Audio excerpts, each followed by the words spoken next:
पुरानी पेंशन की बहाली के मुद्दे पर आंदोलित सरकारी कर्मचारियों का आंदोलन थमने का नाम नहीं ले रहा है। आज 8 फरवरी को पुरानी पेंशन की बहाली समेत अपनी 5 सूत्रीय मांगों को लेकर के सरकारी कर्मचारी सड़कों पर उतरेंगे और अपने आंदोलन का एक बार फिर से बिगुल बजाएंगे। पुरानी पेंशन की बहाली के मुद्दे पर आंदोलित सरकारी कर्मचारियों के प्रतिनिधियों ने आर या पार की लड़ाई का ऐलान कर दिया है। और इसी के साथ आपको बता दें कि मध्य प्रदेश में आजाद अध्यापक शिक्षक संघ के प्रांताध्यक्ष भरत पटेल के निर्देशानुसार सरकारी कर्मचारी जो होंगे समूचे मध्य प्रदेश के प्रत्येक जिला में अपने आंदोलन का प्रतिनिधित्व करते हुए सीधे तौर पर पुरानी पेंशन की बहाली समेत 5 सूत्रीय मांगों की मांग को लेकर के एक बार फिर से बाइक रैली निकालेंगे और अपने शक्ति का प्रदर्शन भी करेंगे। पुरानी पेंशन की बहाली के मुद्दे पर आंदोलित सरकारी कर्मचारियों और उनके प्रतिनिधियों ने साफ तौर पर इस बात के लिए कह दिया कि अगर सरकार आंदोलन की भाषा ही समझना चाहती है तो हम सरकारी कर्मचारी आंदोलन के जरिए ही और हड़ताल के जरिए ही सरकार को अपनी बातें सुनाएंगे। अगर सरकार हमारी बात को सामान्य तरीके से सुन लेना चाहती तो टेबल पर बैठे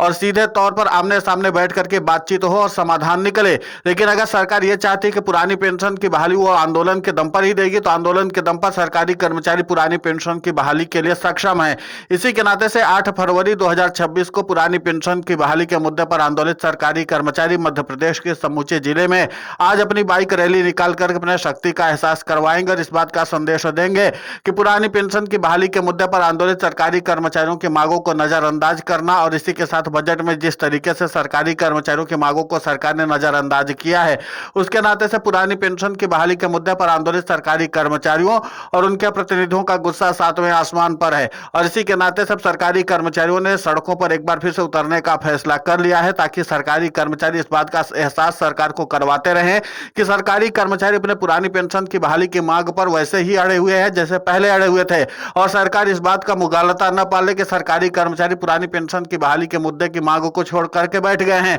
बल्कि सरकारी कर्मचारी और भी ज्यादा योजनाबद्ध तरीके से सरकार को चुनौती देने के लिए तैयार हो चुके हैं। यानी कुल मिलाकर के यह है कि पुरानी पेंशन की बहाली के मुद्दे पर आंदोलित सरकारी कर्मचारी वो अपने आंदोलन की समय सीमा और रूपरेखा दोनों बदलने वाले हैं। और जाहिर सी बात है कि जब सरकारी कर्मचारियों का इस तरीके से व्यापक आंदोलन सड़कों पर होता हुआ नजर आएगा तो जाहिर सी बात है कि राज्यों की सरकार से लेकर के केंद्र की नरेंद्र मोदी सरकार की चुनौती बढ़ने वाली है। आजाद अध्यापक शिक्षक संघ के प्रांताध्यक्ष भरत पटेल ने राष्ट्रीय राजधानी दिल्ली में भी जब आंदोलन हुआ था नवंबर के महीने में तो उन्होंने साफ तौर पर इस बात का ऐलान कर दिया था कि अगर सरकार ये चाहती है कि पुरानी पेंशन की बहाली आसानी से हो जाए, सरकारी कर्मचारियों सरकार के बीच में किसी भी प्रकार का रार न ठने, तो हम यही चाहते हैं कि सरकार हम सभी लोगों से बैठे, बातचीत करे, संवाद करे और उसके बाद जो भी सामंजस्य की स्थिति है उस पर बातचीत करके हम लोग पुरानी पेंशन की बहाली करवा लेना चाहते हैं। और अगर प्रधानमंत्री नरेंद्र मोदी को इस बात की मुगालता है कि सरकारी कर्मचारियों को इसी तरीके से टहलाते रह जाएंगे तो राष्ट्रीय राजधानी कूच करने में सरकारी कर्मचारियों को ज्यादा वक्त नहीं लगेगा। सरकारी कर्मचारी पूरी व्यापकता के साथ अपनी मांगों को रखने के लिए राष्ट्रीय राजधानी दिल्ली आ सकते हैं। आपको बता दें कि एनपीएस और यूपीएस में किए गए संशोधन के बाद से ही सरकारी कर्मचारियों का गुस्सा सातवें आसमान पर पहुंच गया था, जिसके नाते से सरकारी कर्मचारियों ने राष्ट्रीय राजधानी दिल्ली में नवंबर के महीने में ही 2 बड़े राष्ट्रव्यापी आंदोलन करके सरकार को खुली चुनौती दे दी थी। उसके बाद अब पुरानी पेंशन की बहाली के मुद्दे पर आंदोलित सरकारी कर्मचारियों और उनके प्रतिनिधियों ने एक बार फिर से राष्ट्रीय राजधानी दिल्ली में आने का ऐलान कर ही दिया है। माना जा रहा है कि बहुत जल्द सरकारी कर्मचारियों की तरफ से राज्यों की राजधानी में व्यापक तौर पर आंदोलन शुरू हो जाएगा और उसके बाद जब आंदोलन शुरू होगा तो फिर पुरानी पेंशन की बहाली के मुद्दे पर आंदोलित सरकारी कर्मचारी आगामी समय में जो समय आएगा उसमें सीधे तौर पर राष्ट्रीय राजधानी दिल्ली कूच करने वाले हैं। उधर आपको बता दें कि सीआरपीएफ के जवानों के जो प्रतिनिधि हैं वो भी पुरानी पेंशन की बहाली के मुद्दे को लेकर के अब काफी ज्यादा तटस्थ हो चुके हैं और उन्होंने कहा कि अब पुरानी पेंशन की बहाली के मुद्दे पर हम जन आंदोलन करने वाले हैं और उन्होंने अपनी रणनीति बनानी शुरू कर दी है। और रणनीति बनानी इसलिए शुरू कर दी क्योंकि जब से पुरानी पेंशन की बहाली के मुद्दे पर सुप्रीम कोर्ट की सुनवाई के लिस्ट से उनका केस गायब हुआ था उसके बाद से अभी तक कोई आगामी तारीख का ऐलान नहीं किया गया है,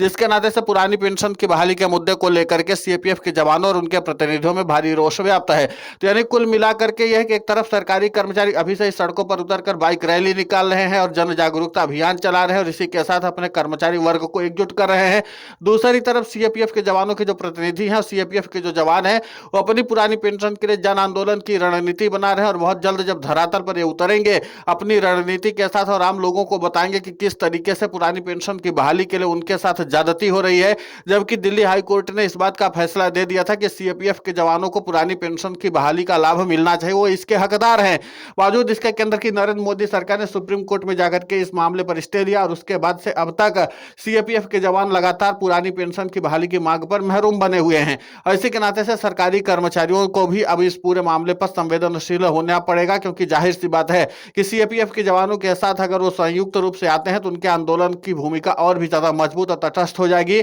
और इसी बात को ध्यान में रखते हुए पुरानी पेंशन की बहाली के मुद्दे पर आंदोलित सरकारी कर्मचारियों के प्रतिनिधियों ने इस बात को कहा है कि अगर सीएपीएफ के जवान हमको आवाज देंगे तो हम पुरानी पेंशन की बहाली के मुद्दे पर उनके आंदोलन में कदम से कदम मिला करके और कंधे से कंधा मिला करके चलने को तैयार है। नवोदित भास्कर को दिए इंटरव्यू में all India NPS employees federation के राष्ट्रीय अध्यक्ष डॉक्टर मनजीत सिंह पटेल ने भी इस बात को दोहराया था, इस बात को स्वीकार किया था कि जब भी हमारे आंदोलन हुए हैं हमने सीएपीएफ के जवानों के प्रतिनिधियों को बुलाया है पुरानी पेंशन की बहाली के मुद्दे पर। और अगर आगामी समय में सीएपीएफ के जवानों और उनके प्रतिनिधियों की ओर से कोई भी आंदोलन किया जाएगा तो हमारे सभी कर्मचारी संगठन जो हैं बिना किसी झिझक के सीधे तौर पर उनके आंदोलन में शामिल होंगे। तो कुल मिलाकर के कि अभी तो ये ट्रेलर है 8 फरवरी को जो सरकारी कर्मचारियों की तरफ से बाइक रैली निकाल करके मध्य प्रदेश में किया जा रहा है। इसके बाद सीधे तौर पर 14 फरवरी को भी पुरानी पेंशन की बहाली के मुद्दे पर आंदोलित सरकारी कर्मचारियों का देश के कई राज्यों में आंदोलन होने वाला है। और उसके नाते से पुरानी पेंशन की बहाली का मुद्दा एक बार फिर से चर्चा का केंद्र तो बनेगा ही। लेकिन इसी के साथ एक बात और ध्यान देने लायक है कि पुरानी पेंशन की बहाली के मुद्दे पर आंदोलित सरकारी कर्मचारी इसलिए इन रैलियों को आयोजित कर रहे हैं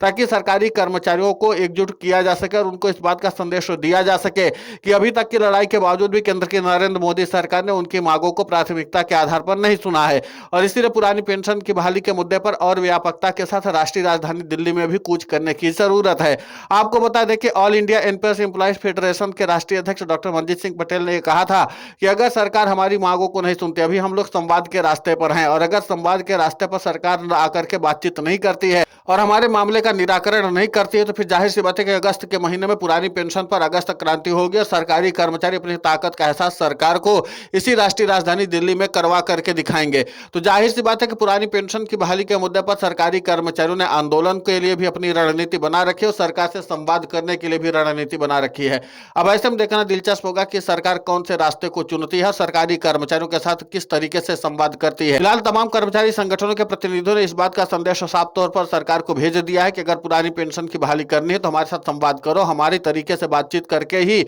हमारे लिए पुरानी पेंशन की बहाली होनी चाहिए और इसके लिए सरकार को ये बात माननी ही पड़ जाएगी। देखना महत्वपूर्ण होगा कि जिस तरीके से पुरानी पेंशन की बहाली के मुद्दे पर आंदोलित सरकारी कर्मचारियों ने राष्ट्रीय राजधानी दिल्ली से लेकर के राज्यों की राजधानी, ब्लॉक और जिला और तहसील स्तर तक में आंदोलन करने का बिगुल फूका है, उसके बाद सरकार के कान में जो रेंगती है सरकारी कर्मचारियों से संवाद स्थापित होता है या नहीं। लेकिन फिलहाल ये तो है कि पुरानी पेंशन की बहाली का मुद्दा एक बार फिर से आंदोलन के मैदान में आ चुका है। इस पूरे घटनाक्रम को लेकर के आपकी प्रतिक्रिया बहुत महत्वपूर्ण होती है, आप हमें कमेंट करके जरूर बताएं। साथ ही पुरानी पेंशन की बहाली के मुद्दे पर हम लगातार आंदोलित होकर के खबरें चला रहे हैं। आप हमारे समर्थन के लिए चैनल को सब्सक्राइब करें, खबर को ज्यादा से ज्यादा शेयर करें ताकि पुरानी पेंशन की बहाली का मुद्दा और बुलंद हो।